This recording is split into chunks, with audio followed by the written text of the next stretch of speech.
He was a slave, kidnapped from his home, dragged across the sea, forced to herd livestock in the cold fields of Ireland. No church, no comfort, no hope of rescue, only hunger, isolation, and God. That's where Patrick's story begins, not as a bishop, not as a saint, but as a terrified teenager praying in the dark. More and more did the love of God grow in me, he would later write, and faith in the Spirit was stirred. And then, years later, when he finally escaped, God called him back to the land of his captivity, back to the pagans who had enslaved him. "You shall return," a voice in a dream said, "and bring the gospel to them."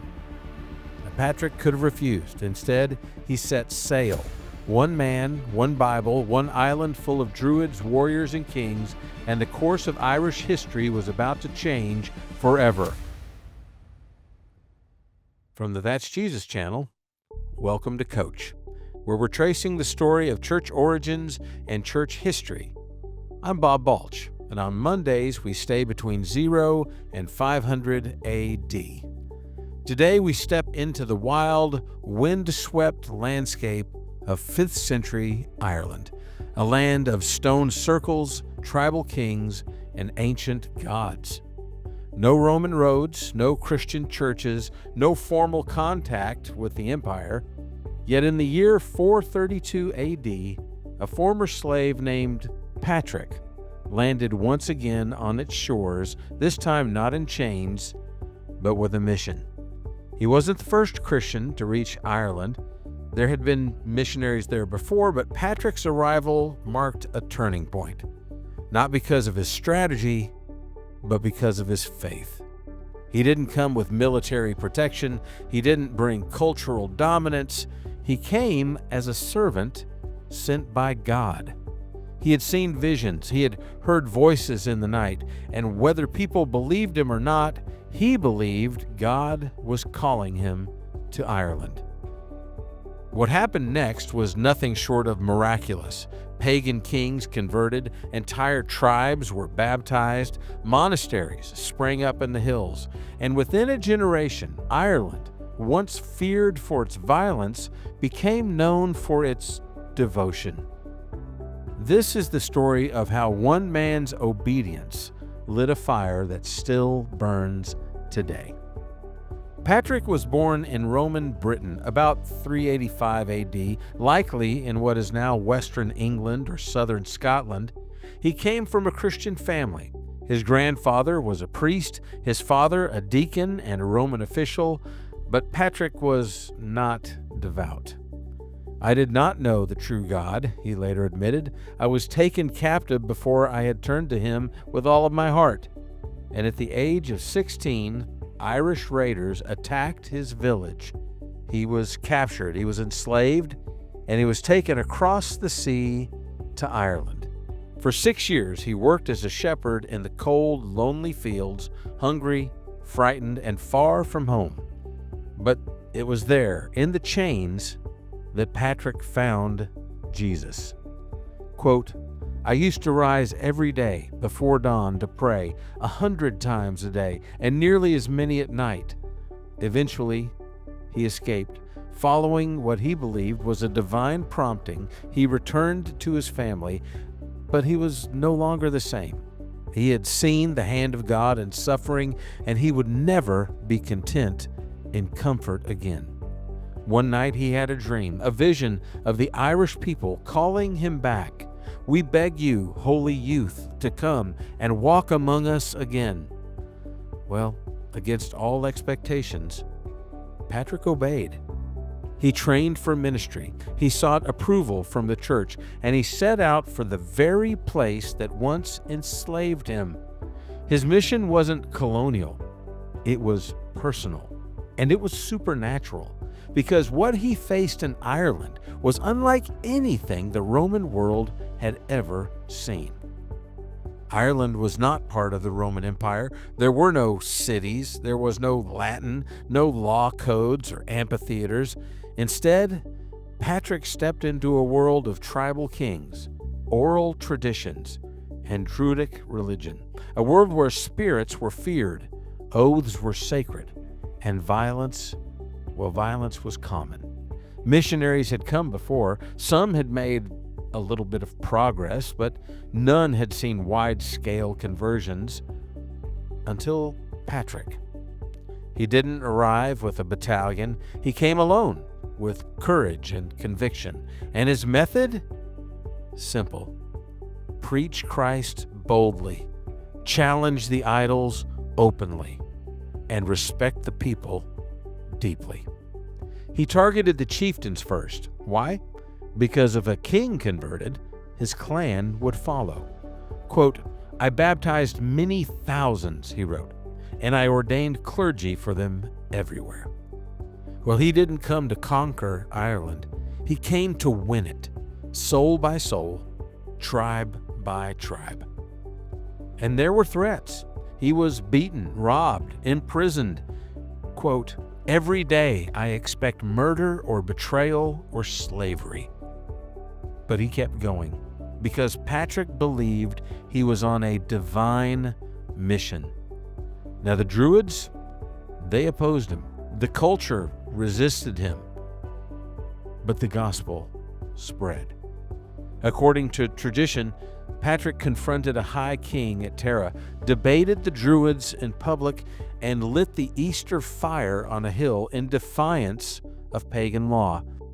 Now, did it happen exactly that way? Maybe, maybe not. But one thing is certain: Ireland was never the same again.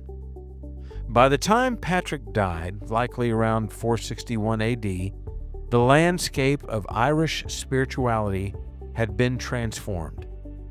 Thousands had been baptized, local clergy had been ordained, and churches and monastic communities multiplied across Ireland. The very land that had once enslaved him was now alive with faith. Unlike many missionaries, Patrick didn't seek power or control. He didn't import Roman culture. He didn't import Roman language or traditions. Instead, he honored Irish identity while preaching eternal truth. He wrote in simple Latin, not elegant rhetoric. He appointed local elders, not foreign overseers, and he resisted financial gain. He rejected the gifts from the kings. He even stood against slavery. He condemned fellow Christians who trafficked in new converts. Quote, "You sell freeborn Christians into death," he thundered. "I cannot remain silent," he said. That letter where he said that makes Patrick one of the earliest voices against human trafficking in all of church history. But Patrick's greatest legacy wasn't numerical, it was generational. His converts became monks, missionaries, and scribes. They preserved scripture, they trained future leaders, and they helped turn Ireland into a launchpad for evangelism throughout Europe. A man once stolen from his home became a father to a spiritual nation. And many centuries later, his flame still burns. So why does Patrick still matter? Because his story isn't about green beer or leprechauns. It's about a man who obeyed when it would have been easier to forget. It's about a man who forgave when revenge would have felt justified. It's about a man who believed that God's power could reach anyone, anywhere. Patrick didn't have wealth, he didn't have prestige, and he didn't have certainty. But he had a calling, and that was enough. Patrick teaches us that missions aren't for heroes. They're for the obedient. People willing to go where they don't want to go. People willing to face the culture that they don't understand. And people willing to trust that the gospel works even when they feel weak. Patrick didn't convert Ireland with clever arguments. He did it with prayer, compassion, and truth. Today, we're often afraid to speak up. We're often afraid of offense, afraid of backlash, afraid that we'll get it wrong. Patrick was afraid too, but he still went. He knew the gospel was bigger than his fear, and if God can use a kidnapped teenager, He can use you. That's not legend. That's legacy.